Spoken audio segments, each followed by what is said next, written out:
Okay. Jai Swamin, I am audible to everyone? Okay. Thank you for reply because this session is going to be interactive session. I expect you ask question. सबसे पहले तो परम पूज्य त्याग वल्लभ स्वामी जी के चरणों में वंदन करते हुए और आत्म यूनिवर्सिटी का मैनेजमेंट का थैंक यू करते हुए और आप सभी का स्वागत है।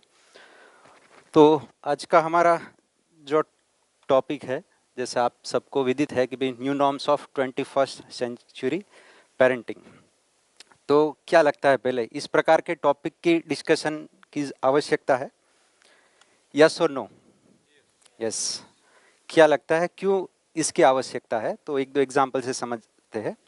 और आई रिक्वेस्ट के भी ये, क्योंकि काफ़ी सारे अभिभावक यहाँ पर है, तो इसको डिस्कशन, ये मैं नहीं कह रहा हूँ कि मेरे पास जो है वही बेस्ट है, तो आप सबके पास भी कुछ अच्छी टिप्स एंड ट्रिक्स हो तो हम मिलके इस डिस्कशन को आगे बढ़ाएंगे।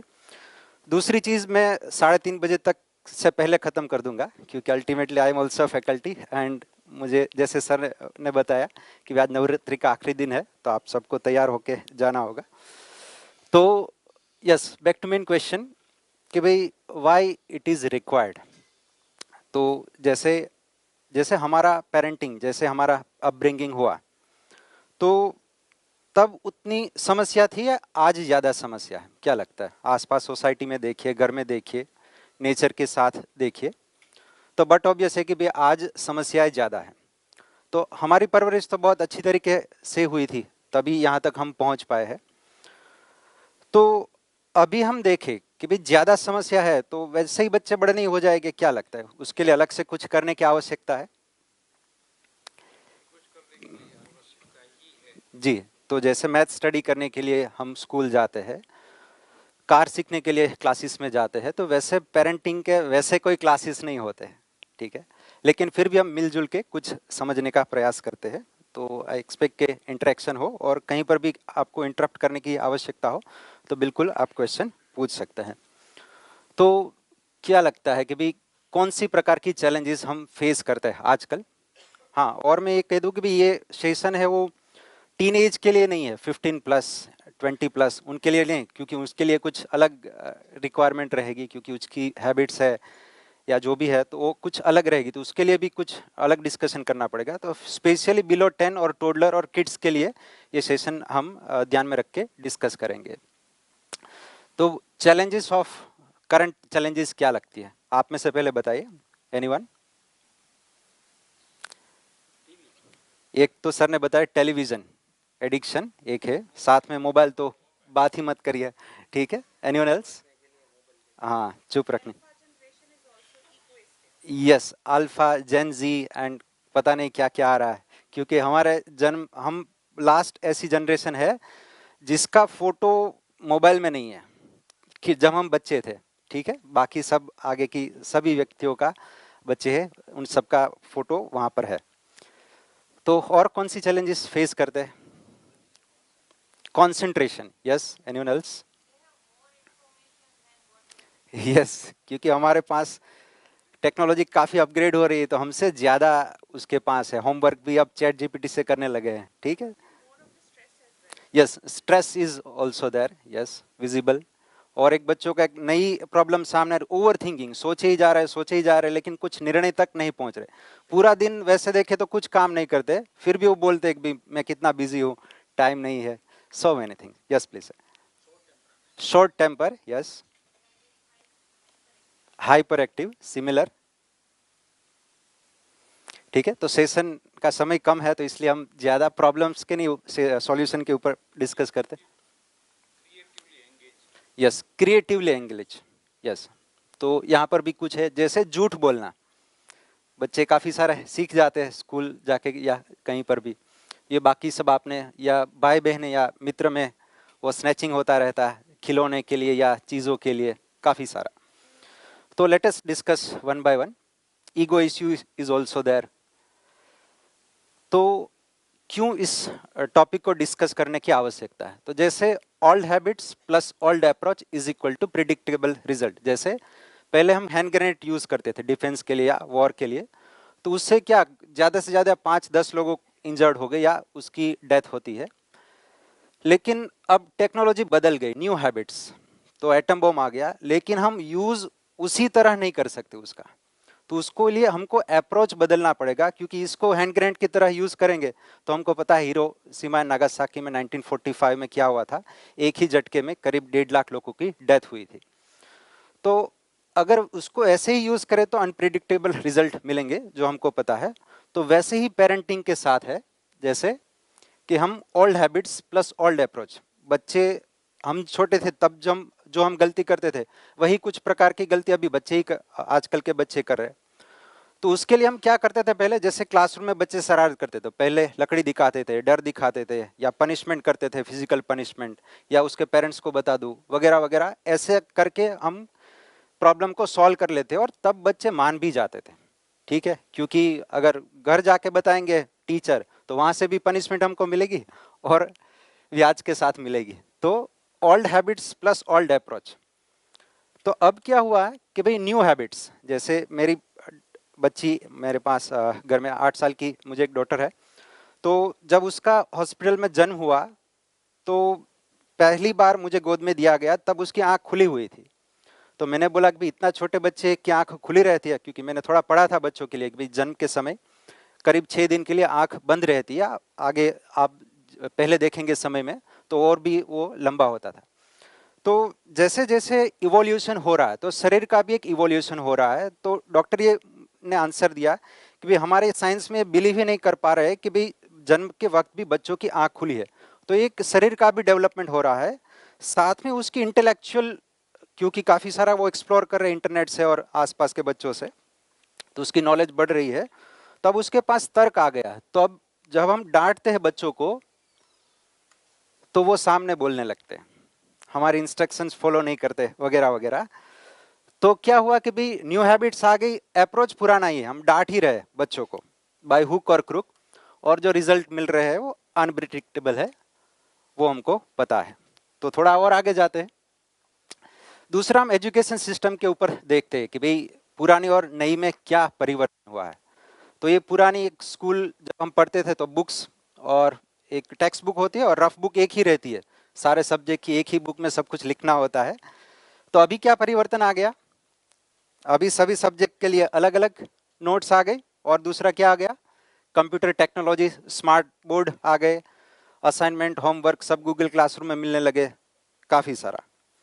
लेकिन कंटेंट को देखिए, जैसे हम सबको याद ही है कि ऐसी कहानी हम पढ़ते ही थे। तो टेक्स्ट बुक्स में क्या चेंज हुआ, सिर्फ कलर बदल गए। हमारे समय क्या ब्लैक एंड व्हाइट था, अब कलर आ गया, स्टोरी वही की वही है। आज भी आप जो भी पढ़ते हैं टेक्स्ट बुक्स में, टोटल करने के लिए वो माचिस के 10-10 के झुंड बना के उसके टोटल सिखाते थे वगैरह वगैरह। तो कंटेंट में देखिए तो इतना परिवर्तन नहीं है। तो उसको और थोड़ा हाईलाइट करने के लिए एक छोटा सा वीडियो है, मैं आपके सामने रखता हूँ। Watch this man expose the whole schooling system. Here's a modern day phone. Recognize it? Here's a phone from 150 years ago. Big difference, right? Stay with me. Here's a car from today. And here's a car from 150 years ago. Big difference, right? Well, get this. Here's a classroom of today. And here's a class we used 150 years ago. Now ain't that a shame? In literally more than a century, nothing has changed. Yet you claim to prepare students for the future? But with evidence like that, I must ask, do you prepare students for the future or the past? So this is current issue कि technology इतनी जल्दी बदल रही है, car बदल गई, हमारे घर बदल गए, एसी बदल गए। ठीक है, कार में भी एसी आ गया, हर जगह सोफे में भी एसी आने लगा है, अब झाड़ू पोछा लगाने के लिए रोबोट्स आ गए हैं। लेकिन कंटेंट को देखिए और क्लासरूम को देखिए, ज़्यादा से ज़्यादा क्या ब्लैक एंड वाइट से वाइट बोर्ड आ गए और टच बोर्ड या स्मार्ट बोर्ड आ गए। तो एजुकेशन में कुछ बदला है, कलरफुल आ गए, 3D एनिमेशन वीडियोस आ गए, लेकिन जो मैसेज कन्वे होना चाहिए था वो नहीं बदल रहा है। तो उसके ऊपर थोड़ी डिस्कस करने की आवश्यकता है।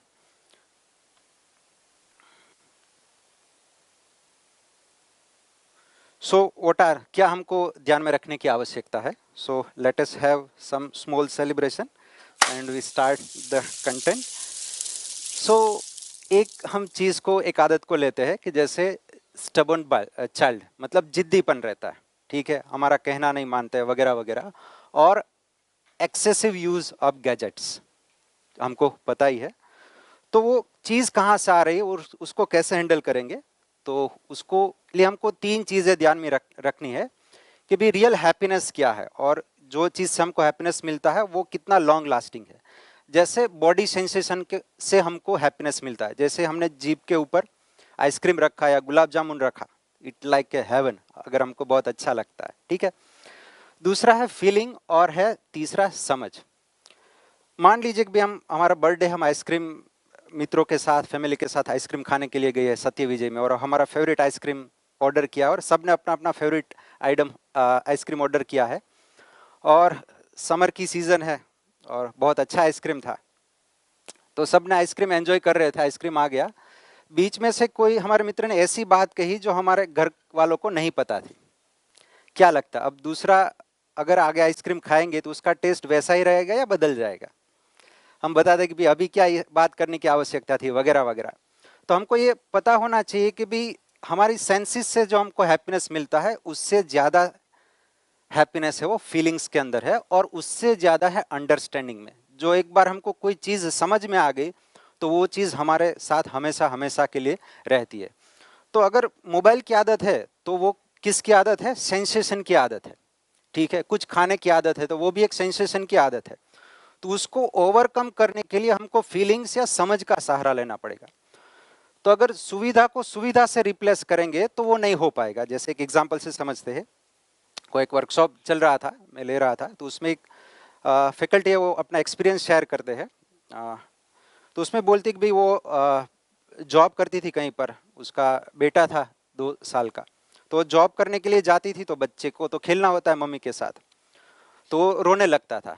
तो मम्मी बोलती थी कि नहीं, आप रुको यहाँ पर घर पे, मुझे काम के लिए जाना है, मैं जब आते समय आपके लिए चॉकलेट लाऊंगी। बच्चा मान जाता था, ठीक है। तो मम्मी काम के लिए जाती थी, फिर वापस आती थी तो मम्मी ने चॉकलेट देती थी और बच्चा खेलने लगता था। तो ऐसा जब जब निरंतरता रही तो आगे बच्चे और बोलने लगे कि भाई अब मम्मी 2 चॉकलेट लाना, एक से काम नहीं चलेगा। और उससे अगर कंटिन्यू होती है तो भाई एक खिलौना भी लाना। तो हम बच्चे का ध्यान किस तरफ ले जा रहे हैं? सुविधा के तरफ ले जा रहे हैं। वो जरूरी है, ऐसा नहीं बोल रहे कि वो जरूरी नहीं, खिलौना नहीं चाहिए, लेकिन संबंध से हमने दूर कर दिया। तो अब उसका सॉल्यूशन क्या है? तो अब जब ये ध्यान में आ गया तो उसने बताया कि भाई पहले तो मेरा बच्चा है वो मेरी वेट करता था, अब किसकी वेट करने लगा? अब चॉकलेट की वेट करने लगा। तो ये किसने सिखाया? कहीं ना कहीं हमने ही डायरेक्टली और इनडायरेक्टली सिखा दिया कि भाई मम्मी से ज्यादा इंपॉर्टेंट चॉकलेट है। तब वो क्या करती है कि भाई आती है तो चॉकलेट तो लाती है, लेकिन साथ में ये बोलती है कि भाई मैं वर्क प्लेस से आके मैं आपके साथ खेलूंगी, ठीक है। तो अब इसका ध्यान किस तरफ गया? संबंधों की तरफ गया, जो 1 और 2 में यहाँ पर लिखा है।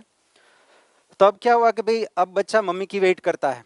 अब मम्मी को घर पे आके काफ़ी सारा काम ही रहता है, रसोई बनाना या काफ़ी और चीज़। तो वो क्या करती है कि भाई तब तो नहीं खेल सकती, तो उसने और क्रिएटिविटी लगाई इस नियम को समझ के। भाई उसको भी एक आटा दे दिया और बेलन दे दिया, तो वो भी बनाने लगा। तो गेम भी होने लगी, बातचीत भी होने लगी, और काम भी, उसकी जो आदत है वो आहिस्ता आहिस्ता छूटने लगी। जो जिद्दीपन रहता है कि भाई मुझे यही चाहिए वही चाहिए वगैरह वगैरह। तो अगर ये नियम हम ध्यान में रखेंगे कि सेंसेस से ज़्यादा हैप्पीनेस है वो फीलिंग्स में है और समझ में है। दूसरी चीज़ एक्सेसिव यूज़ ऑफ गैजेट्स, तो उसको कैसे हैंडल कर सकते हैं? तो जैसे मेरी वाइफ ने एक एक्सपेरिमेंट किया था। तो जैसे ही मेरी बच्ची का जन्म हुआ, हम दोनों ने ये तय किया कि भाई समाज में काफ़ी सारे बच्चे वो खाने समय मोबाइल ही देखते रहते हैं या टीवी देखे बिना खाते ही नहीं है वगैरह वगैरह। तो हमने ये डिसाइड किया कि भाई उसको खाने के समय ये आदत नहीं लगने देनी है, ठीक है। तो इसमें मेरी वाइफ का कंट्रीब्यूशन ज़्यादा है। उसने क्रिएटिविटी लगाई कि भाई दर्जी के पास जाके एक ऐसा पॉकेट बना लिया जिसमें घर में रह रहे सब व्यक्ति उसका मोबाइल है, घर में जैसे ही एंटर होते हैं ये दरवाजे के पीछे एक ऐसा पॉकेट लगा दिया, सब उसको उसमें ही मोबाइल रखना है, ठीक है। फिर दरवाजा ओपन हो जाएगा तो वो दीवार के साथ सट जाएगा, तो उसके ध्यान में मोबाइल नहीं आएगा। तो करीब 2.5 साल तक हमने ये प्रैक्टिस की। कोई भी फ़ोन आता है तो वो लेके हम स्ट्रीट में चले जाते हैं बात करने के लिए, ठीक है। तो ऐसा प्रयास किया कि भाई कम से कम उसके सामने मोबाइल आए, पहले 2 या 2.5 साल तक, ठीक है। अब उसको लत ही नहीं है कि भाई मोबाइल से ये एंटरटेनमेंट मिलेगा, सेंसेशन मिलेगा, ये उसको पता ही नहीं है, इसलिए आज उसको आदत नहीं है। तो ऐसा भी कुछ कर सकते हैं। फिर दूसरी चीज कि भाई हमारे घर में ज्यादा मोबाइल बच्चे क्यों देखते हैं, कि अभी हमारे घर में बच्चे वो एज ए चीफ गेस्ट रह रहे हैं, उसके पास कोई जिम्मेदारी नहीं है, ठीक है। तो क्या क्या जिम्मेदारी हम दे सकते हैं बच्चे को, जैसे कुछ पेड़ पौधे हैं उसको पानी पिलाना, तो उसको क्या होगा, उसके लिए एक गेम है, उसको जिम्मेदारी दीजिए कि भाई आपको पानी पिलाना ही है, ठीक है, 2 दिन में 3 दिन में जो भी, तो उसके लिए गेम भी हो जाएगा और हमारा बर्डन भी हो जाएगा। हम कहते रहे कि भाई हमारे पास टाइम ही कहाँ है, तो बच्चे के साथ बात करें, तो हमारी कुछ बर्डन भी हमको कम करने की जरूरत है। दूसरी चीज है कुछ सब्जियों के साथ वो साफ करना वगैरह वगैरह, ठीक है। कुछ मिठाई बनती है तो पहले तो घर में मिठाई बननी चाहिए, फिर उसके ऊपर काजू बादाम ठीक से डेकोरेट करना, गार्निशिंग करना, तो बच्चों को बहुत पसंद आता है काम। दूसरी चीज कि भी कुछ ऐसी गेम निकाली जाए जो मार्केट में कहीं अवेलेबल नहीं है, जैसे हम चने और मूंगफली 1 किलो मिक्स करके दे दिया, ठीक है, और उसको बोला कि भाई आप उसको सेपरेट करना है। तो जो सर बोल रहे कि भाई जो एक जगह बैठ नहीं पाते हैं बच्चे, तो कुछ ऐसी क्रिएटिविटी हमको गेम्स निकालनी होंगी जो उसको मजा भी आए और उसको लगे कि भाई इस चीज से खाना बनेगा तो उसमें मेरा भी कुछ कंट्रीब्यूशन है, ठीक है। 1 किलो देने की आवश्यकता नहीं है, 100 ग्राम भी दे सकते हैं ज्यादा समय ना जाए, जस्ट फॉर जोक। दूसरी चीज भी हम मिलके कुछ आचार बनाते हैं, तो उसको एक जिम्मेदारी दे गई है कि भाई आपको स्टिकर है वो परफेक्ट ही लगाना है, वर्टिकली भी बीच में लगाना है और हॉरिजॉन्टली भी वो उसका अलाइनमेंट ठीक रहे, तो उससे भी उसका कंसंट्रेशन बढ़ता है। बच्चे की व्यवस्था में जो भागीदारी रहती है, परिवार में कुछ कंट्रीब्यूशन रहता है, तो सोचिए आप चैट जीपीटी से पूछ सकते हैं कि भाई बच्चे को ऐसे कौन से काम दिए जा सकते हैं जिससे उसका इन्वॉल्वमेंट बढ़े, तो टेक्नोलॉजी का आंसर तो दे ही देगा, लेकिन ऐसे भी आंसर को टेक्नोलॉजी के यूज करके हम आगे बढ़ सकते हैं, ठीक है। परिवार के अंदर तो ऐसी कुछ कुछ एक्टिविटीज वो करती है। जो हम ढोकला बनाते हैं तो उसको थोड़ा संवारने का काम, और यहाँ पर जो नाइफ दी गई, आप बोलेंगे कि भाई ये तो तेज है लग जाएगी, तो ऐसी ही नाइफ दी है जिसमें धार नहीं है, तो लगने की कोई चिंता नहीं है। हम बच्चों को दूर रखते हैं कि भाई आप ये लग जाएगी वगैरह वगैरह, लेकिन कुछ जिम्मेदारी देनी पड़ेगी।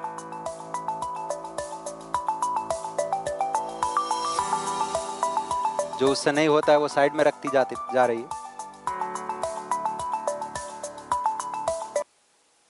ठीक है, ठीक है। और कुछ देखते हैं। झींगा, काकड़ी, हरदर, चोड़ी, गुवार, टमेटा, રીંગણા, પપૈયા, तुरिया। तो आजकल के बच्चों को पूछिए कि भाई दूध कहाँ से मिलता है, तो बोलते रिलायंस मॉल से उसको पता ही नहीं कि भाई ये फार्म से आता है, गौशाला से आता है वगैरह वगैरह। तो अभी सब्जियों के मैंने टेरेस पर ऐसा छोटा सा फार्म तैयार किया है, जिससे पर्पस ये है कि भाई 5-10 दिन से ज़्यादा की दिन की सब्जी नहीं बनती है, लेकिन द पर्पस इज कि उत्पादन नहीं है, उसको पता चले कि भाई बैंगन यहाँ से आता है, टमाटर यहाँ से आता है, उसको पहचाने, ठीक है। क्योंकि आजकल की जो हम फूड खा रहे हो तो पेस्टिसाइड ही है, तो उसके लिए भी हमको अल्टरनेटिव कुछ सोचना पड़ेगा, तो नेचर के साथ जुड़े। तो बच्चे तो बाय डिफॉल्ट नेचर के साथ जुड़ना चाहते हैं, हमने घर ही ऐसे बना दिए हैं जहाँ खेलने की जगह ही नहीं है, तो बच्चे जिद्दी नहीं बनेंगे, मोबाइल में टाइम स्पेंड नहीं करेंगे तो कहाँ करेंगे। तो और भी है, अभी इसमें नहीं जाता हूँ। बर्तन साफ करती है, हर रोज़ नहीं करती है, लेकिन कभी कभी मम्मी बीमार होती है या कोई तकलीफ होती है तो उसको देते कि आप आज आपको थोड़ा कुछ काम करना है, ठीक है।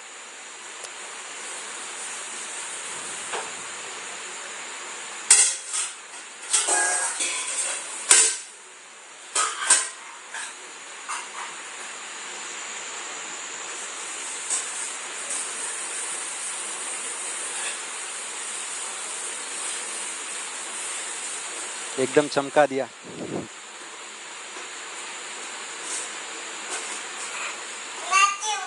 अब उससे उठ नहीं रही है क्योंकि वो भीग गया, तो प्रेशर मेंटेन हो गया, ठीक है। तो काफ़ी सारे आप भी ऐसी चीज़ें सोच सकते हैं। दूसरा चीज़ है कि भाई सही सुख किस में है, ठीक है, तो उसके ऊपर भी कुछ हम दे सकते हैं। जैसे मैं उसके साथ कुछ ऐसे क्वेश्चन पूछता हूँ कि जैसे मुझे क्वेश्चन ये पूछा जाए कि भाई आपको पापा मोबाइल चाहिए या बेटी चाहिए, तो मैं तो बेटा मोबाइल बिल्कुल नहीं लूंगा, क्योंकि आप होंगे, आप पढ़ लिख के आगे आगे जाओगे, कमाने लगोगे, तो मुझे मोबाइल मिल ही जाने वाला है। फिर ऐसा कह के मैं छोड़ देता हूँ। फिर 8-10 दिन के बाद सोने के समय में उसको क्वेश्चन पूछता हूँ, ठीक है, आपको मोबाइल और पापा चुनने के लिए ऑप्शन दिया जाए तो आप क्या सिलेक्ट करेंगे, ठीक है। अगर ट्रेनिंग नहीं होगी तो शायद क्या ही जवाब आएगा, आजकल हमको डर है। तो अब उसको ये दिखाना पड़ेगा कि भाई mummy is important, father is important, क्योंकि जैसे हमारी कैसे अपब्रिंगिंग हुई थी, 1-2 साल होता है तब बच्चे को याद नहीं रहता कि भाई मम्मी पापा या दादा दादी उसके लिए कितनी केयर कर रहे हैं। उसको फैसिलिटेट करना पड़ेगा कि भाई आपकी इतनी जिम्मेदारी, आपका इतना ध्यान रखा गया है, तब जाके आप बड़े हुए हो, तो आगे जाके आपकी भी जिम्मेदारी है। डर लगेगी तो आईफोन काम नहीं आएगा, मम्मी ही काम आएगी। जगह हमारे सिर पे हाथ फिरेंगी तो सारे डर है दूर हो जाते हैं, ठीक है। दूसरी, उसके साथ ऐसे डिस्कशन करिए कि जैसे आप छोटी थी तब मैं आपको पीठ पे बिठाता था, तो ऐसी एरोप्लेन एरोप्लेन खेल रहे थे, तो उसको ये समझाना पड़ेगा कि आपके पास काफ़ी सारी ऐसी मेमोरीज है जो आपके अविस्मरणीय है, जो आपके साथ हमेशा वो रियल हैप्पीनेस आपको देंगे। दूसरी चीज़ ऐसी उसके साथ डिस्कस करते हैं कि जैसे घर में कोई मेहमान आए हुए हैं, ठीक है, तो आप थक गए थे, थोड़ी देर हो गई, तो आप नीचे ज़मीन पर ही सो गए थे, क्योंकि मेहमान के साथ, गेस्ट के साथ हम डिस्कस कर रहे थे। लेकिन आप सुबह उठे तब कहाँ थे, हम बेड पे सोए हुए थे, तो हमको याद नहीं है कि भाई कब मम्मी ने गोदी में उठाया और आराम से उसको नीचे ज़मीन से लाके बेड पर रख दिया। तो उसके लिए देखो हमारे पास भी कैसी ब्यूटीफुल मेमोरीज है। ऐसी मेमोरीज याद करके हम कब खुश होते हैं। तो बच्चों के फोटोग्राफ तो लेते हैं, लेकिन देखने का समय ही नहीं है, क्योंकि हमारा शेड्यूल ही इतना बिजी है, ठीक है। तो ऐसी बात कर सकते हैं उसके साथ, ताकि उसको लगे कि नहीं, मेरे साथ कोई फीलिंग से जुड़ा हुआ है, ठीक है। और भी काफ़ी सारा है, तो ऐसी किताबों स्टोरीज के लिए, जैसे एक स्टोरी में और बच्चों के साथ संस्कार उसको ठीक से देने के लिए सोने से पहले का जो समय है, that is best time according to science also and by experiment also. क्योंकि क्या रहता है कि भाई जो भी हम स्टोरी सुनाते हैं तो उसको फिर उसके साथ कोई डिस्कस या इंटरप्ट नहीं है, फिर वो भी बच्चा होता है और माता पिता होता है, तो उसके साथ वो डिस्कशन, और फिर नींद आ जाने से वही जो सोच जो अच्छी मिली है वो पूरे सुबह तक उसके साथ रहती है, तो जिससे उसका फाउंडेशन है संस्कार का वो स्ट्रांग होता है। तो जैसे एक कहानी मैं उसको बताता हूँ काफ़ी बार। जैसे मम्मी ने कुछ बाजार से लाने के लिए किया कि भाई आलू ले आओ, तो फिर तुम मेरे साथ चली थी, ठीक है, तो रास्ते में एक गुब्बारे वाला आया, तो आपने बोला कि भाई पापा मुझे गुब्बारे चाहिए, तो मैंने बोला कि भाई रिटर्न आते समय मैं आपको ले दूंगा। फिर थोड़ा आगे चले, फिर आइसक्रीम की शॉप आई, तो उसने फिर बोला कि भाई पापा मुझे आइसक्रीम खाना है, तो मैंने बोला कि भाई पहले चीज़ ले आते हैं, बाद में मैं आपको आइसक्रीम खिलाऊंगा। तो जैसे ही मैं कुछ चीज़ लेने के लिए गया, उसको बोला कि भाई आप यहाँ पर खड़े रहो, मैं चीज़ लेके आता हूँ। तो उसी समय मैं चीज़ लेने गया तो वहाँ पर कोई म्यूज़िक की आवाज़ आई, तो वो देखने के लिए चली गई। मेरा ध्यान चीज़ें लेने में था, तो वो दूर हो गए मेरे से, ठीक है, तो वो फिर रोने लगी। तो एक पुलिसमैन आया उसको हेल्प करने के लिए कि भाई क्या हुआ, ठीक है, तो बहुत रो रही थी, तो पूछा कि भाई नाम क्या है उसके पापा का, तो वो ढूंढने लगे। तो रास्ते में आइसक्रीम वाला आया, तो पुलिसमैन ने पूछा कि भाई आपको आइसक्रीम खानी है, नहीं नहीं मुझे पापा चाहिए, रो रही थी। फिर थोड़ा आगे चले तो फिर गुब्बारे वाला आया, तो फिर से पूछा पुलिसमैन ने कि भाई क्या आपको गुब्बारे चाहिए, नहीं नहीं मुझे पापा ही चाहिए, ठीक है। और थोड़े मेहनत करने के बाद मुझे आप मिल गई।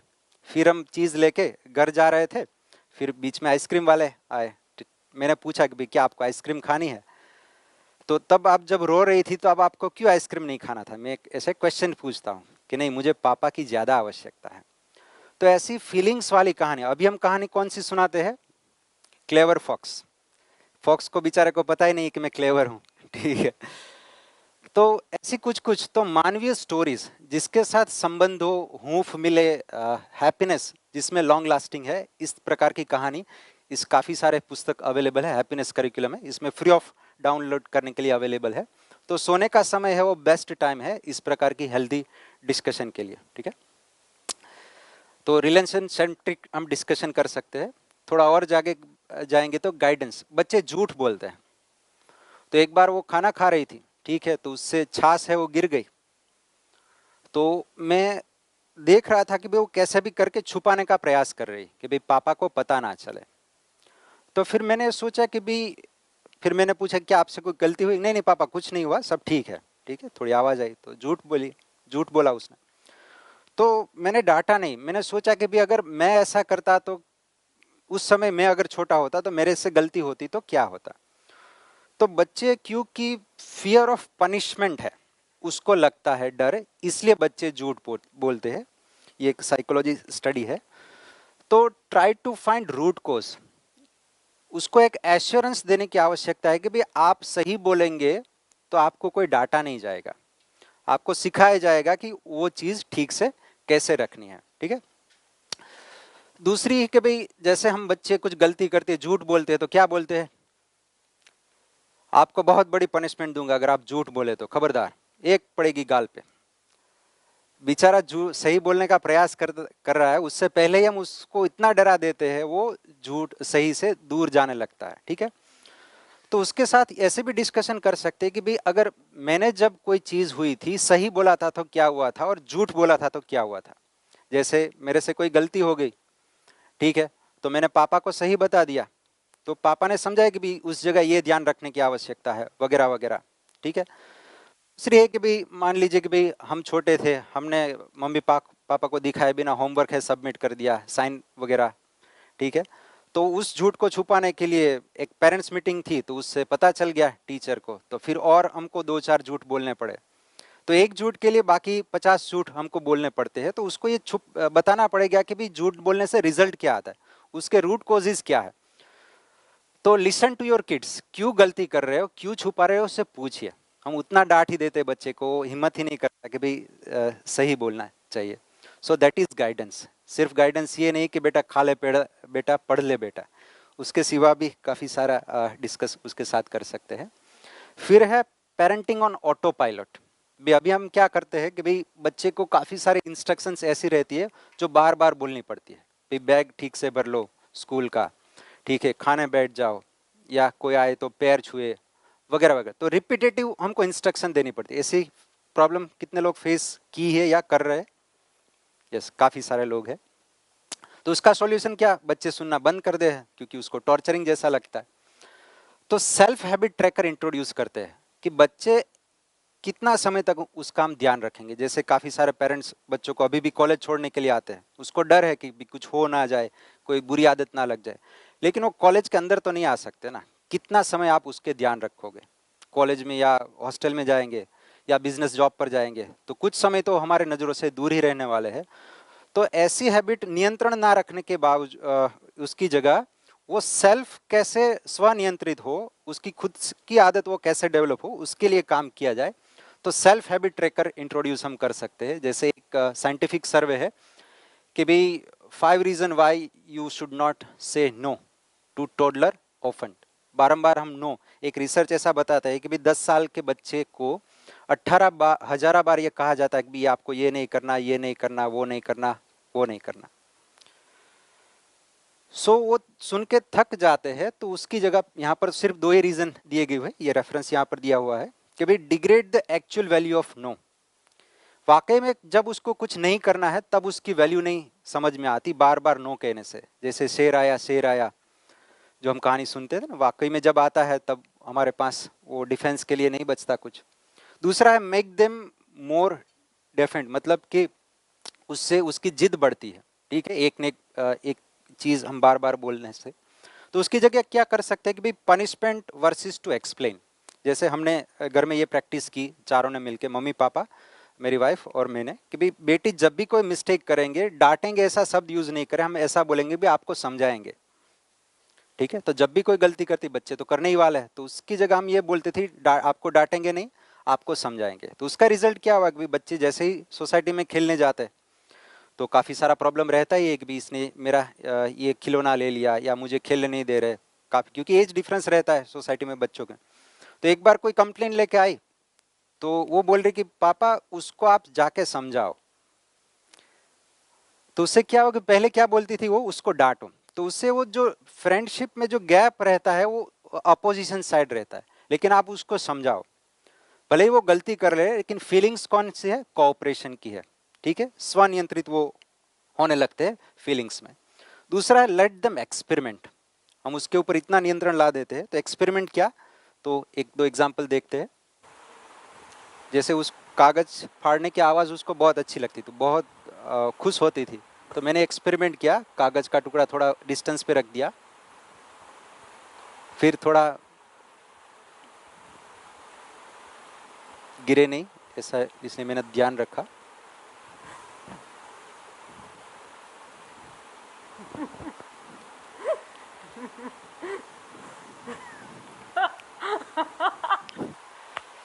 तो क्या कि भाई अभी हम बच्चे को कुछ एक्सपेरिमेंट ही नहीं करने दे रहे कि भाई हमको रहना है एज ए, ध्यान रखना वो रख के कि भी गिर ना जाए, ठीक है, लेकिन उसको कुछ एक्सपेरिमेंट करने देना है, ठीक है। हर हर समय हम ही बताते थे कि भाई ये सही नहीं, ये गलत है, वगैरह वगैरह।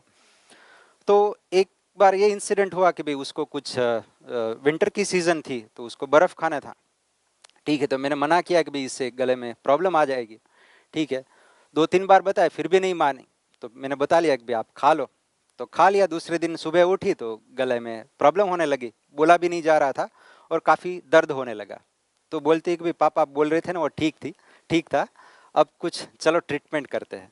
तो उसको अब दूसरी बार वो बताएंगे हम तो सुनेंगी कि भाई नहीं नहीं पापा जो बोल रहे हो वो ठीक है। तो जैसे ही हम को कोई बताए कि आपको कार ऐसे चलानी ऐसे चलानी, लेकिन जब हम एक्सपेरिमेंट नहीं करते, हम नहीं चलाते, तब तक वो हमारे कॉन्फिडेंस में नहीं आता। तो काफ़ी सारा ऐसा कर सकते हैं, ठीक है।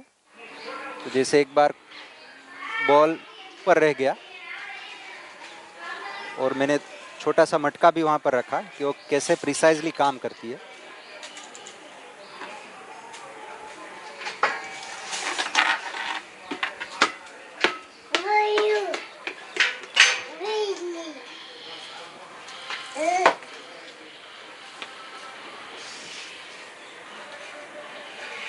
શું થયું આશી? उसका नाम आशवी है, ठीक है। तो काफ़ी सारे बच्चे अपने खुद से, जैसे पानी का ग्लास खाने के बाद थाली जगह पर रखना, तो काफ़ी सारे ऐसे हम एक्सरसाइज। दूसरी हैबिट ट्रैकर मैंने एक बता दिया, तो उसकी 2-4 प्रॉब्लम थी कि भाई वो बैग स्कूल का भरने का हमको हर समय याद दिलाना पड़ता था, ठीक है। दूसरा कि भाई आँख की हेल्थ ठीक रहे, उसके लिए एक पौधा हमने लगाया है, उसके पान खाने से आँख के नंबर ना आने की संभावना ज़्यादा रहती है। फिर कि भी उसको होमवर्क डेली करना है, और तीसरा कि भी यूनिफॉर्म स्कूल से आके ठीक जगह पर रखना है। तो ऐसे 4 बना दिया और उसको ही बोल दिया कि भाई आपको ही डिसाइड करना आप उस दिन कर पाए या नहीं कर पाए। तो अब हमारे नियंत्रण की आवश्यकता नहीं, वो सेल्फ मोटिवेटेड होती है। अगर कहीं पर खाली रहता है तो उसको बुरा लगता है कि नहीं आज मैं नहीं कर पाया, ठीक है। तो जैसे गेम्स में रिवॉर्ड्स देते हैं ना, तो वैसे ही मैं यहाँ पर रिवॉर्ड्स देता हूँ। तो मंथ के एंड में वो मेरे पास टिक करवाने आती है, तो एक्सेलेंट आया या बैड आया, तो रिवॉर्ड की वेट करती है कि भी कौन सा रिवॉर्ड मुझे मिलेगा, ठीक है। तो वो सेल्फ अपना जो डेली रूटीन है वो कर पाए, एज के साथ वो वेरी करेगा क्या क्या हम उसकी जिम्मेदारी दे सकते हैं, ठीक है। तो ये इस मंथ का है। उसमें और 2 चीज़ मैंने ऐड कर दी थी कि भाई यहाँ पर बादाम और अखरोट आपको हर सुबह खा के ही जाना है, भिगो, मैं शाम को भिगो देता हूँ, ठीक है। सुबह 2 बादाम आपको खा के ही जाना है। तो जिस दिन नहीं खाया है उस दिन ब्लैंक कर देते हैं, ठीक है। तो उसको एक हेल्थ का भी ध्यान रखना पड़ेगा, उसको जिम्मेदारी लगने की भाई मुझे भी मेरी हेल्थ की इम्पोर्टेंस है, ठीक है। समय कम है, थोड़ा आगे जाएंगे कि भाई uncontrolled anger and not to say sorry, sorry नहीं बोलते बच्चे, ठीक है, आजकल तो ज़्यादा ही देखने को मिलता है। और गुस्सा भी आता है, तो उसका रीज़न है कि भाई कहीं ना कहीं हम उसका डिसरिस्पेक्ट करते हैं। कैसे करते हैं, जैसे आपने काफ़ी बार ये सुना होगा, आप रिजल्ट लेके गए, ठीक है, आपका फर्स्ट क्लास आया, तो आपने बोला पापा को दिखाया, तो पापा ने बोला कि नहीं ये मेरा बेटा राजा बेटा है, आप ही एग्ज़ाम क्लियर कर सकते हो। तो वो तो आदमी है, ठीक है, बच्चा है, उसको क्या लगता है कि मैं कौन हूँ, राजा हूँ, राजा के साथ कंपेयर कर दिया। अब स्कूल में जाके वो प्रजा को ढूंढेगा, और हर माता पिता यही कह के उसको भेज रहे हैं, तो कोई प्रजा बनने के लिए तैयार नहीं, वहां से ईगो डेवलप होता है। ठीक है। दूसरा, काफी सारे ऐसे सेंटेंस बोलते हैं कि जैसे कि भाई आप तो जिंदगी में कुछ नहीं कर पाएंगे, तो भले ही 2-4 बार फेल हो गया लेकिन काफी सारा वो कर पा रहा है, पढ़ना लिखना नहीं कर पा रहा है लेकिन और सोच चीजें बच्चे कर पा रहे हैं, तो उसको हमको ठीक से बताना पड़ा कि भाई आपने मेहनत नहीं की इसलिए इसका आपका नंबर ऐसा आया, मेहनत करेंगे तो और अच्छा आ जाएगा। ठीक है। दूसरी, हम ये बोलते हैं कि भाई मेरे बच्चे को एक बार गुस्सा आ जाता है ना, फिर वो किसी की नहीं सुनता। उसके बाद बच्चे को पता चलता है कि भाई मुझे गुस्सा आता है तो मैं किसी की भी नहीं सुनता। ठीक है। तो आहिस्ता आहिस्ता वो मम्मी पापा की भी सुनना बंद कर देता है। तो हमको ठीक से बोलने के साथ जिम्मेदारी पूर्वक शब्द है उपयोग करने पड़ेंगे। ठीक है। तो अननोइंगली काफी सारे मैसेज बच्चों तक पहुंच जाते हैं, ठीक है, जो हमको पता नहीं है। ठीक है। मेरे बच्चे को मनपसंद चीज ना मिले तो उसको बहुत गुस्सा आता है। ठीक है। वो तो एक बार ये सब्जी ना हो तो वो खाता ही नहीं है। ठीक है। तो वहां से बच्चे को पता चलता है कि भाई मेरी आदतें कौन सी है। लड़कियों को पता ही नहीं होता कि उसका फेवरेट कलर पिंक है, मम्मी पापा ही बताते हैं कि भाई आपका फेवरेट कलर पिंक है, फिर उसके ऊपर पूरा एक मार्केट चलता है। ठीक है। फिर वो बारबी भी पिंक कलर की ढूंढेंगे, मैचिंग के लिए सैंडल भी वो पिंक कलर के ढूंढेंगे काफी सारा, तो उससे वहां से काफी सारे हैबिट्स, और फिर पिंक कलर के सैंडल नहीं मिलते हैं। हाँ बॉयज चिंता मत करिए, आपके लिए भी कलर होंगे। ठीक है। तो सही मूल्यांकन हम कर पाए कि किस समय कौन सी चीज हमको बोलनी है। फिर होता है कि भी सामने बोलते हैं बच्चे। ठीक है। तो बिहेवियर रिफ्लेक्ट्स, जैसे हम घर में अपने मम्मी पापा के साथ कैसे बात करते हैं। मान लीजिए हमारे पापा को लाइट बंद करने की आदत भूल जाते हैं कई बार। ठीक है। तो हम डांटते हैं कि भाई इतनी सी छोटी चीज आपको याद नहीं रहती, कितनी बार आप तो बड़े हो गए हैं, 60+ हो, फिर भी आपको याद नहीं रहता है। तो उस समय वो बच्चे वो देख रहे हैं कि भाई पापा अपने दादा के साथ कैसे बात कर रहे हैं। तो उसकी जगह क्या कर सकते हैं हम कि भाई जैसे मान लीजिए हमारे लाइट बंद करने के लिए भूल गया कोई व्यक्ति घर में। ठीक है। तो डांटने की जगह अब क्या करना है कि भाई हमको लाइट बंद कर देनी। तो उसको, बड़े व्यक्ति को भी लगेगा कि भाई नहीं, मेरी भी जिम्मेदारी है। ठीक है। कि भाई मुझे भी कुछ हैबिट्स है, खाने के लिए समय पे ना आना, मेहमान को बिन बुलाए या बिना एडवांस में बताए मेहमान को लाते हैं, क्योंकि हमको घर की व्यवस्था संभालनी होती, तो उससे भी काफ़ी सारा घर में प्रॉब्लम रहता है। तो उसकी जो हमारा बिहेवियर वो बच्चे देख रहे हैं कि भाई मुझे सिर्फ थियोरेटिकली पापा बताते हैं कि भाई ऐसे बात नहीं करनी है, लेकिन वो कर क्या रहे। संडे के दिन ऑफिस से फोन आया, बता दो बेटा पापा घर पे नहीं है, वगैरह वगैरह। तो childrens behaviour reflects the behaviour of elder. बच्चे हमारे व्यवहार का आईना है, वो बड़े को देखते हैं। तो बताए कि भाई हमारे दादा ने कितनी मेहनत की है तब जाके ये घर हम परचेज कर पाए। हमारी तो काफ़ी सारे पापा ने मेहनत की है, खेती की है, बिजनेस किया है, तब जाके हम स्वस्थ रहे, हमारा शरीर का पापा ने ध्यान रखा था। तो ऐसे गाइडेंस, हम कृतज्ञता भाव, मम्मी पापा को हम कितनी बार पानी का ग्लास भर के देते हैं। ठीक है। उसके साथ कैसे बात करते हैं। ठीक है। या मम्मी पापा से ठीक से बात करते हैं, सास ससुर के साथ कैसे बात करते हैं। तो दोनों में डिफरेंस वो देख पाते हैं कि भाई घर के मम्मी पापा से ठीक से बात करनी है, वहाँ पर तो ऐसे बात करनी है। ठीक है। तो हर समय बच्चा ऑब्जर्व कर रहा है। तो एक एग्जांपल मैं आपके साथ शेयर करता हूँ। एक बार मेरी बेटी वो स्कूल जा रही थी, तो काफ़ी बार वो फ्लावर लेके जाती थी कि भाई मेरे टीचर को बहुत अच्छा लगता है। ठीक है। तो फर्स्ट स्टैंडर्ड में ये किया। दूसरे स्टैंडर्ड में जब गई तो टीचर बदल गए। ठीक है। तो एक दिन वो बोली कि भाई आज मैंने टीचर को फूल दिया तो उसने डस्टबिन में फेंक दिया जाते समय। हमारे पहले स्टैंडर्ड वाले टीचर तो क्या करते थे, पूरा दिन वो सिर पे रखते थे, लगा के रखते थे। ठीक है। तो उसको ये सेंस है कि भाई मैं जो चीज दे रहा हूं उसको कोई यूज कर रहा है कि नहीं कर रहा है। तो काफी सारी हैबिट्स भी वहां से, हमारा व्यवहार है वो वहां पहुंच जाता है। ठीक है। फिर serve the right amount at the right time. जो खाने के लिए बहुत बड़ी झंझट, कुछ देना ही पड़ता है उसको। ठीक है। तो एक रियल इंसिडेंट शेयर करता हूँ। मैं विसनगर एक वर्कशॉप के लिए गया था। तो वहाँ पर एक मदर है, वो प्रॉब्लम शेयर कर रही थी कि भाई मेरा बेटा स्कूल से आके 1.5 घंटे का कार्यक्रम उसको खिलाने के लिए, मैं थक जाती हूँ, पक जाती हूँ, क्या करना चाहिए। तो मैंने 3 क्वेश्चन पूछे। मैंने बोला कि भाई आप कब खाती हो, तो कि सर भूख लगे तब। मैंने दूसरा पूछा कि भाई आप कितना खाते हो। मैं डिसाइड करूँ उतना, और क्या खाते हैं मुझे जो टेस्टी अच्छा लगे वो मैं खाती हूँ। दूसरे 3 क्वेश्चन पूछे मैंने कि आपका बच्चा कब खाता है, मैं डिसाइड करूँ तब, ठीक है। दूसरा कितना खाता है, मैं डिसाइड करूँ उतना, और क्या खाता है वो भी मैं डिसाइड करती हूँ। तो बच्चे की हालत ऐसी है। फिर छोटे बच्चे को हम बताते हैं कि भाई आपको यही खाना है, और बड़े को पूछते हैं आप क्या खाओगे। जब छोटा बच्चा तब उसको पता नहीं कि भाई क्या खाना है क्या नहीं खाना है, ठीक है। जैसे काफी ऑप्शन ही हम ऐसे देते हैं, जैसे कुछ चीज नहीं खा रहा है तो हम बोलते हैं कि बेटा मैगी खाएगा या पास्ता। तो ऑप्शन ही हम ऐसे देते हैं जिससे वो उसका ध्यान है, जैसे कोल्ड ड्रिंक की जो झंझनाहट है जीभ पे के ऊपर उससे कम है वो छाछ की है, तो उसको बाय डिफॉल्ट ही वो सेंसेशन आ जाता है। तो काफ़ी सारे चीज़ हम उस समय भी ध्यान रख सकते हैं, तो वो खाना नहीं चाहते। तो आज की स्थिति तो ये है कि भाई बच्चों को पता ही नहीं कि भाई भूख कैसी है होती है, इतनी खतरनाक परिस्थिति है।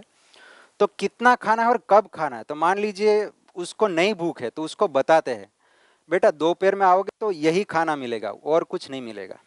तो ऐसा नहीं है कि भाई उसको जो अच्छा लगता है वही देना है, हमको उसके नियम के ऊपर अड़े रहना है, ठीक है, जिससे उसकी हैबिट डेवलप होती है, ठीक है। तो never use food as reward और फॉर पनिशिंग योर चिल्ड्रन। तो ये एक स्टैनफोर्ड मेडिसिन का एक सर्वे है कि हम बच्चों को सुविधा से, जैसे मार्क अच्छे आएंगे तो ये ले दूंगा, तो ये आगे जाके बहुत बड़ा। अभी हमारी सोसाइटी में एक दूसरे लड़के का 10 दिन बाद बर्थडे है, 6th बर्थडे है, तो अब ये मांगने लगा कि भाई ये 6th बर्थडे है, मुझे 6 गिफ्ट चाहिए, 6 खिलौने चाहिए। तो ये कहाँ से आ गया, बेटा आपका फर्स्ट नंबर आएगा तो आपको ये ले दूंगा, ठीक है, आपको ये कपड़े ले दूंगा वगैरह, यहाँ पर घुमाने जाएंगे। तो उसका ध्यान सुविधा की तरफ जाने लगता है। फिर स्टिक टू योर रूल्स, आप नियम पे अड़े रहिए। मान लीजिए उसको भूख नहीं है, उसको 2 घंटे दौड़ाते हैं, भूख लगेगी तो कोई भी चीज़ वो बच्चे खाएंगे। जैसे हमको कई बार बहुत कड़ाके की भूख लगी थी, तब हम ये चॉइस नहीं पूछते कि भाई यही होगा तो ही खाऊंगा, क्योंकि सर्वाइवल का क्वेश्चन आ जाता है। तो बच्चे के साथ भी यही है, जैसे बच्चे स्कूल जाते थे इतना बड़ा ग्लास दूध का पिला के भेजते हैं, फिर लंच बॉक्स भी इतना बड़ा रहता है, ठीक है, उसमें भी एक पराठा रहता है, ठीक है, कुछ मैगी या पास्ता या काफ़ी सारा और। तो 9 साढ़े 9 बजे वो खा के आता है, 11 या 1 बजे स्कूल से आता है, और 6 घंटे वो बैठा ही है, एक भी लेक्चर एक्सरसाइज का नहीं है। तो फिर कहाँ से भूख लगेगी बच्चों को। और हम इतनी 2 रोटी बड़ी बड़ी और बच्चों को खिलाने का प्रयास करते हैं, और नहीं खाता तो हम क्या देते हैं, मोबाइल देते हैं, क्योंकि हमको और प्रोटेक्शन होता है। तो इसलिए हमको लगता है कि भाई बच्चे खाएंगे नहीं तो क्या ही हो जाएगा, तो कुछ नहीं होगा, ठीक है। तो 1 आध घंटा भूखे रह देने से वो इतना ज़्यादा समस्या नहीं आती। फिर उसको पता है कि भाई आज मैं नहीं खाऊंगा तो 2 घंटे बाद यही मिलने वाला है, ठंडी रोटी ही मिलने वाली, तो वो टाइम से खाने लगेगा गर्म चीज़ें, ठीक है। गिव वाइज ऑप्शन, जो मैंने कहा था कि आप ऐसे ऑप्शन दीजिए कि भाई आप खिचड़ी खाएंगे या रोटी खाएंगे, दोनों में से एक ही खाना है आपको। तो वहाँ से उसको पता है कि भाई दोनों कोई भी चूज करेगा तो वो बेटर वाइज ऑप्शन होगा, ठीक है। तो इस तरह की हैबिट्स, तो serve the right amount at the right time, ठीक है। तो और भी काफ़ी सारी चीज़ें डिस्कस कर सकते हैं, तो कोई क्वेश्चन है तो ले सकते हैं, या आपके पास ऐसी कोई है चीज़ जो आपने प्रॉब्लम सॉल्व की है। प्लीज़ मैम माइक ले लीजिए ताकि सबको पीछे नहीं सुनाई देगा, इसलिए please ma'am. Very nice presentation, sir. I must say, I must congratulate you. Thank you. Sir, by observing, मेरा ये observation है कि ये जितनी भी टैक्टिस हैं, जो प्रैक्टिस हैं, ये सारे ना हम गर्ल्स पे बहुत इजीली अप्लाई कर सकते हैं।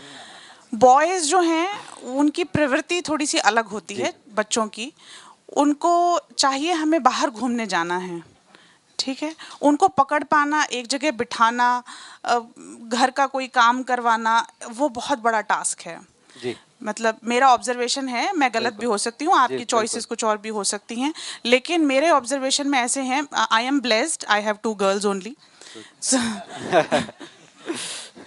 मेरे पास बॉयज़ नहीं हैं, पर आई हैव मैं ऑब्जर्वेंट हूँ, बॉयज़ की प्रवृत्ति गर्ल्स से बिल्कुल अलग होती है।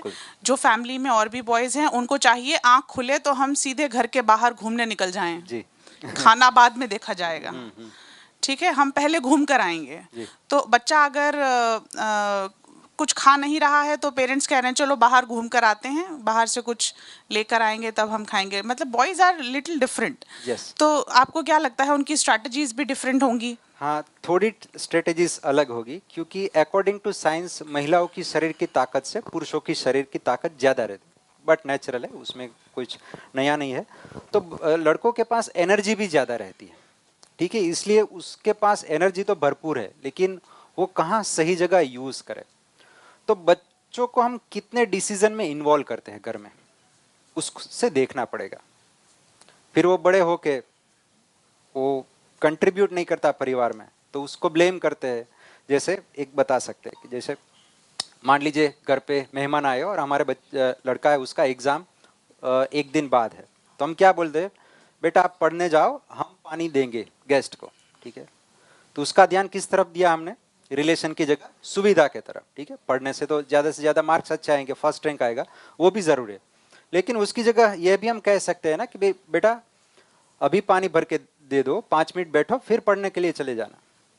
तो अब बच्चे क्या होता है कि भाई लड़के, आप मान लीजिए कोई मैरिज फंक्शन में गए, अभी क्या होता है बच्चे क्या करते हैं, 5-7 लोगों का एक झुंड हो जाता है बच्चे का, और वो फ्री फायर या गेम खेलने लगते हैं। तो उसके पास एनर्जी तो काफ़ी सारा है, फिर हम ब्लेम करते हैं कि भाई वो तो मैरिज में किसी के से मिलजुलता नहीं है, वगैरह वगैरह।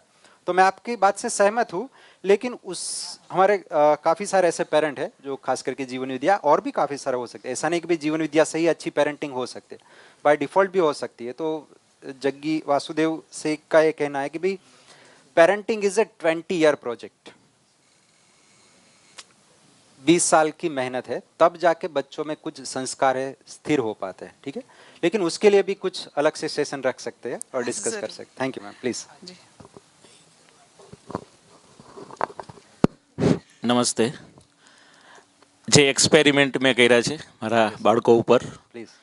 એમાં ખાસ એક જે મારો બોಯ್સ છે, ગર્લ્સ પણ છે, પણ બોಯ್સ એક વખત નાનો હતો ત્યારે મને પૂછ્યું, ખાસ કરીને ગુજરાતીમાં બોલું તો ચાલશે? हाँ, मैं भी पहले गुजराती में ही बोलने वाला था, लेकिन रिकॉर्डिंग हो रहा है और काफी ओके। लोगों का एक रिक्वेस्ट था कि भी इसको हमको सुनना है, तो रिकॉर्डिंग बाद में ओके। दी जा सके। प्लीज सर, गुजराती तो में भी बोल सकते हैं, हाँ। कोई प्रॉब्लम नहीं।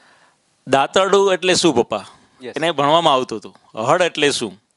એટલે મારે હું વિચારવા પડી ગયો કે હળ દાંતરડું કેવી રીતે છોકરાઓને મારે સમજાવવું. તો તે દિવસે સેટરડે હતો, તો સન્ડે મેં બીજું કાંઈ ન કર્યું, આખો દિવસ એને હું વાડીએ લઈ ગયો, અને પછી આખો દિવસ જેટલા ઇક્વિપમેન્ટ હતા એ બધા એને બતાવ્યા અને એનો ઉપયોગિતા બતાવી. Good. તો વીડ્સ, વીડીસાઇડ્સ એ બધું, તો લગભગ 4-5 કલાકમાં ઘણું બધું, એક તો એક્સરસાઇઝ થઈ ગઈ પૂરા ખેતરમાં અને હેલા, અને બધા એને ખોઈદું ને બધું કર્યું, Yes. તો એની ઉપયોગિતા પણ એને કરી. બીજી વસ્તુ, એક વખત એને રેલવે સ્ટેશન વિશે નિબંધ લખવાનો હતો કે પપ્પા કેવી રીતે હોય, ત્યારે પણ એ બંને છોકરાઓને લઈ અને હું રાજકોટ રેલવે સ્ટેશન ગયો સવારે 10 વાગે, 1-1.5 વાગ્યા સુધી બધે ફેરવા, એમાં શું શું એક્ટિવિટી થાય છે એને જોઈ, અને એનાથી એક તો થાકી ગયા, Yes. એટલે ભૂખ વધારે લાગી, કારણ કે કાંઈ અહીંથી નાસ્તો લઈને નહોતા ગયા. Yes. તો 3 કલાકની અંદર રેલવે સ્ટેશન જોયું એને. મેં કીધું હવે બેટા તારે લખવાનું છે, તો આરામથી લખી શીખો. ગુડ। ત્રીજી વસ્તુ એક્સપેરિમેન્ટ કર્યો કે રાજકોટમાં જે વસ્તુ એને આવતું હતું કે કબા ગાંધીનો ડેલો, યસ। વોટસન મ્યુઝિયમ, કે પપ્પા રાજકોટમાં આવું છે? એટલે મેં કીધું ચાલો સન્ડેના જે એક્ટિવિટી થાય બધી સન્ડેના. તો વોટસન મ્યુઝિયમ, કબા ગાંધીનો ડેલો. તો કબા ગાંધીનો ડેલો છે શું, એમાં શું હોય છે, એને બધું જોયું. 1 કલાક સુધી એને જે વાંચ્યું તો એને ખ્યાલ આવી ગયો કે અહીંયા ગાંધીજી રહેતા હતા, આ પોઝિશન છે ને આટલું છે. એને રીડ કર્યું, પણ રીડ કરવામાં એને પ્રોબ્લેમ એ હતો કે એ ગુજરાતી ઓછું વાંચી શકતો હતો ત્યારે, યસ। તો પણ ઇંગ્લિશમાં પણ લખેલું હતું, તો એનું એ ગુજરાતી આનો મતલબ શું થાય ખબર નહોતી પડતી. તો એનાથી ઘણો બધો ફાયદો થયો. તો ઇન શોર્ટ કે આવી એક્ટિવિટી કરવાથી ઘણું બધું ડેવલપ થાય. એક ચોથો મુદ્દો ખાસ, ત્યારે એ સોમભાઈની શિબિરમાં એક દિવસ આવ્યો હતો, પછી અમારે ઘર બેઠા ચર્ચા થઈ, નાનો જ હતો હજી ત્યારની વાત કરીએ છીએ. તો જે આ થાળી ઉપાડવાની વાત આવી ત્યારે એમાં બધા બેઠા હતા, એટલે એના મમ્મીએ કીધું કે થાળી બધાની લઈ લેવાની એમ. તો મારા સામું જોવા માંડ્યો કે શું કરું પપ્પા એમ, કે મમ્મીએ તો ઓર્ડર કરી દીધો છે. મેં કીધું તને જે સારું લાગે એને અનુકૂળ હોય એ કરવાનું. તો કોઈ જાતનો વિચાર કર્યા વગર થાળી લઈ અને બેકયાર્ડમાં મૂકી આવ્યો. તો એનું રીઝન શું હતું કે એનું કનેક્શન અહીંયા સોમભાઈની શિબિરમાં જે વાત થઈ હતી એની સાથે હતું. તો ત્યારથી પણ એને ખબર પડી ગઈ કે આ મારી રિસ્પોન્સિબિલિટી શું છે, મારે શું કરવાનું છે ઇન શોર્ટ. तो घना बदा एक्सपेरिमेंट करा है, एमा मैं आ 4 तुमने शेयर किया. बिल्कुल, थैंक यू. बिल्कुल सही बात है. सर का ऑब्जर्वेशन बहुत ही अच्छा है कि जैसे बच्चों को घर में भूख नहीं लगती, लेकिन खेत में आप घुमाने ले जाए तो 10 बीघा का खेत होगा तो एक चक्कर लगाए तो उतना वो दिन भर वॉकिंग करता ही नहीं है, तो वैसे ही भूख लग जाने वाली है. ठीक है. और दूसरी के भी जो सर ने काबा का डेले के बारे में बताया, तो वहाँ आपको जान के ये हैरान होगा कि भाई हर वीक वहाँ 10 फॉरेनर विजिट के लिए आते हैं मिनिमम. और यहाँ किसी को जाके पूछे कि भाई किसी को पता ही नहीं कि उतनी वो बढ़िया जगह है. ठीक है, पीसफुल एकदम है. जी सर, और कोई व्यक्ति? સર મને યાદ કરાયું એટલે ખાસ આ જે તમે કીધું એમ કે 15-20 વર્ષની પ્રોસેસ છે, આ બધી વસ્તુની જે વાત કરું છું એ 10-12 વર્ષ પહેલાની છે. Yes. 12 કે 15 વર્ષ પહેલાની છે, જ્યારે જીવન વિદ્યા નહોતું. પણ જીવન વિદ્યા આવ્યા પછી પણ ઘણું બધું, પણ કહેવાનો મતલબ અત્યારે તો એ કોલેજની અંદર કોમ્પ્યુટર એન્જિનિયરિંગની અંદર સેકન્ડ યરમાં છે. તો પણ એ જે પ્રોસેસમાં છે એમાંથી આપણે ઘણું બધું જોવા મળે છે. ઓબ્ઝર્વેશન, દરરોજ સાંજે વાત કરવાની, શું કર્યું બેટા, કેવો દિયો દિવસ. તો દરરોજ વાત થાય તો એને હિસાબે એ નજીક આવે છે કે હવે પહેલાં શું થતું, ગયો ત્યારે મારે ફોન કરવો પડતો, પણ અમુક દિવસો પછી કે પપ્પા હવે તમે ફોન ન કરતા હું ટાઈમ એક્ઝેક્ટ 9 વાગે ફોન આવી જ જાય. यस, बिल्कुल. That is important. गुड. तो स्वनियंत्रित कैसे हो, हमारी इंस्ट्रक्शन के बाद सेल्फ अपने आप से कैसे डिसीजन ले पाए. दूसरी जो मैम आप बता रहे थे कि भाई लड़कों के साथ ये मतलब कैसे हैबिट्स उसकी चेंज की जा सकती है. जैसे हमारे एक रिलेटिव में वो करीब 12-13 साल का लड़का होगा, तो उसको मोबाइल की लत है. ठीक है, तब उसके पास से हम मोबाइल छीन नहीं सकते क्योंकि उसमें तो टेम्पररी सुख है ही. तो उस मोबाइल छीनने से क्या लगता है कि भाई वो भी सुख हमारा ले रहे हैं, तब उससे मोबाइल छुड़वा नहीं सकते. उसके पास एक ही ऑप्शन है, उसका सदुपयोग सिखा पाए. तो उसको मैं ऐसे असाइनमेंट देता हूँ कि जैसे तुलसी से हम कैसे हेल्दी रह सकते हैं, वो मोबाइल में ढूंढ के मुझे बताओ. पाई की वैल्यू 3.14 ही क्यों है, वो मुझे ढूंढ के बताओ. तो उसको उससे सदुपयोग सिखाना पड़ेगा, उससे छीन नहीं सकते आप, क्योंकि एक एज वो आदत लग गई है इसलिए. जी, anyone else please sir.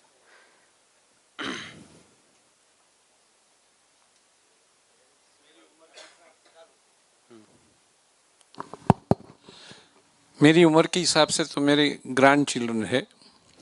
Family में हम एक साथ बैठे थे तो मम्मी ने उसको बोला कि अभी मेरा लाडला 8 साल का हो गया है, अभी मुझे घर में मदद रूप होता है. तो सब लोग बैठे, वो सुन रहा था. 8 साल का था. तो गुजराती में जेने के हाथ वाटको એટલે he is helping me in day to day work. तो बाद में सब लोग तो चले गए. बाद में उसकी मम्मी को बोलता है कि मम्मी आपको मुझे अप्रिशिएट पब्लिकली नहीं करना, क्योंकि कोई बार ऐसा होता है कि मुझे नहीं करना है तो अभी मुझे करना पड़ता है. See the effect of appreciation. Thank you. बहुत ही बढ़िया सर. ठीक है, बिल्कुल सही कहा सर. और कोई सेशन का नाम क्योंकि अभ्युत्थान है, तो अभ्युत्थान का मिलकर मतलब सब लोग मिलके कुछ निर्णय पर आ पाए. और कोई फैकल्टी? काफ़ी अच्छे एक्सपेरिमेंट होंगे बिल्कुल आपके पास. जैसे एक एग्जांपल मैं और शेयर करता हूँ. जैसे मैं उसको घर जाके लगभग हर रोज़ ही एक हग करता हूँ. ये 2 साल करीब थोड़े महीने पहले की बात है, 2-3.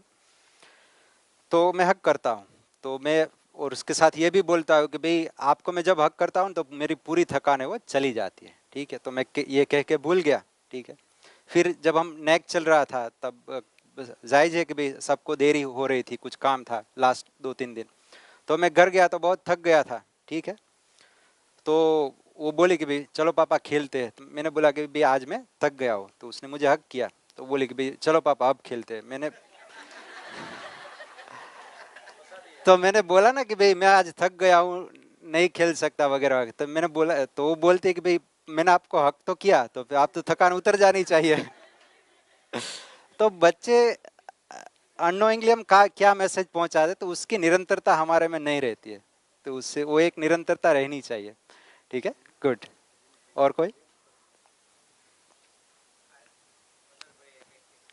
हाँ प्लीज। सर के लिए तो 2-3 घंटे का सेशन रखना पड़ेगा।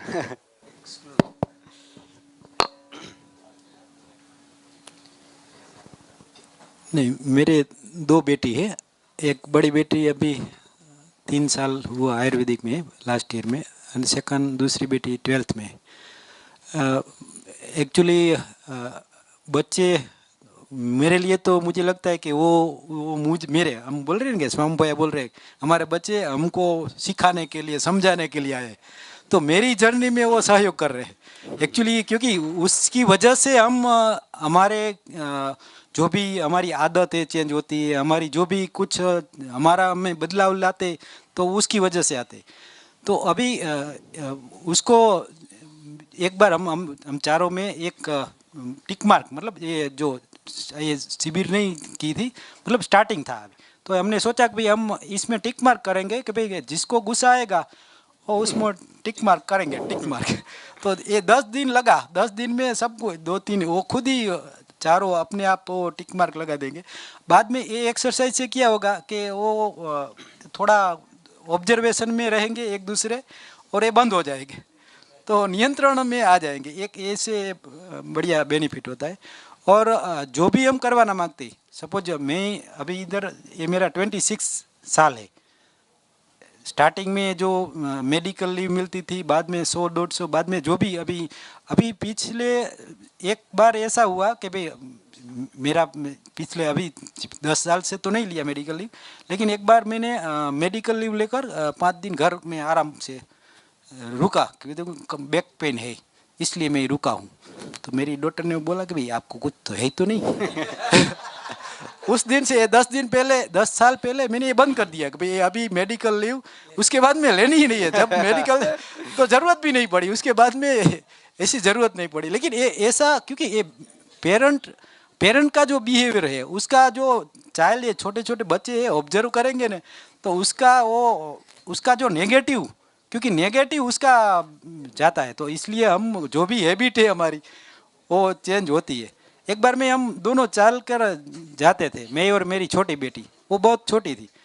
मैंने वो सामने दिखाया कि भाई ये देखो कैसे परिस्थिति है, वो नंगे पाँव जाते हैं, उसके पास स्लीपर भी नहीं है, कुछ है नहीं। तो क्यों नहीं देते आप, दे दो, अभी दे दो।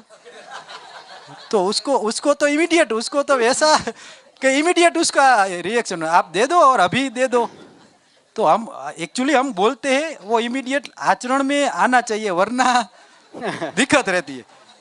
और जब हमको खुद पर हमको लागू करना है ना, तब एक बार ही उसको बोल देना कि ऐसा करना है, तो हम नहीं करेंगे तो वो याद करवाएंगे, वो हमको याद कराएंगे कि आपने ऐसा बोला है तो ये करो, चलो।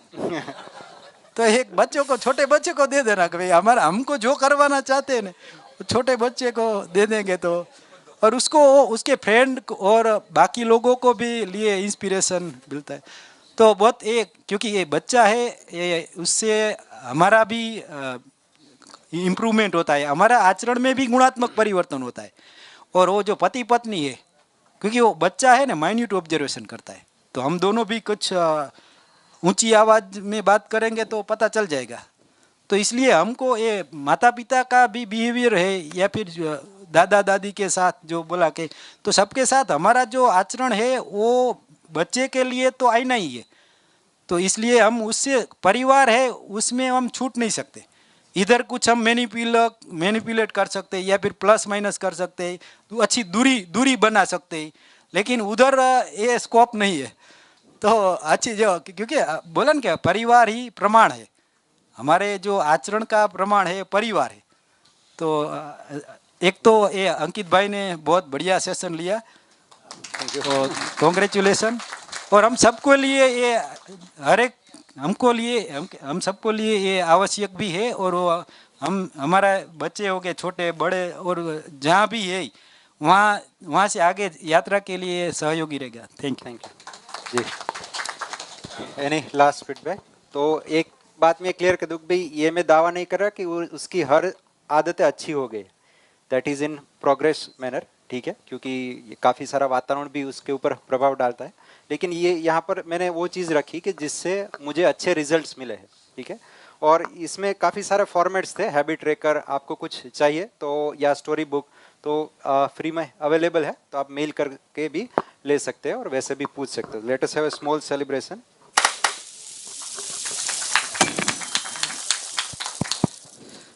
Thank you so much, sir. And it is such a wonderful reassurance and a sense of pride that we have such group of experts કે જ્યારે પણ છોરું કછોરું થાય અને આ વાલી મવાલી ન થાય એના માટે we have in-house experts to whom we can go and kind of સંકટ સમયની સાકળ જરૂર પડે ત્યારે આપણે એમની હેલ્પ લઈ શકીએ.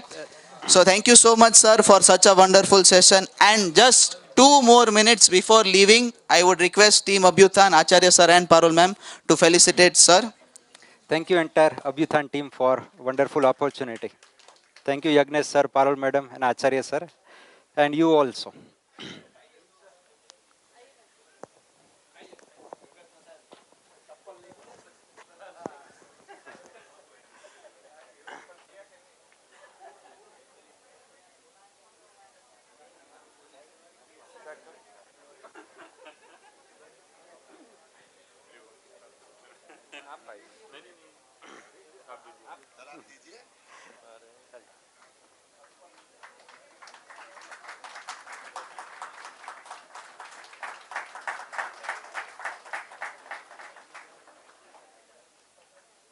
Thank you sir.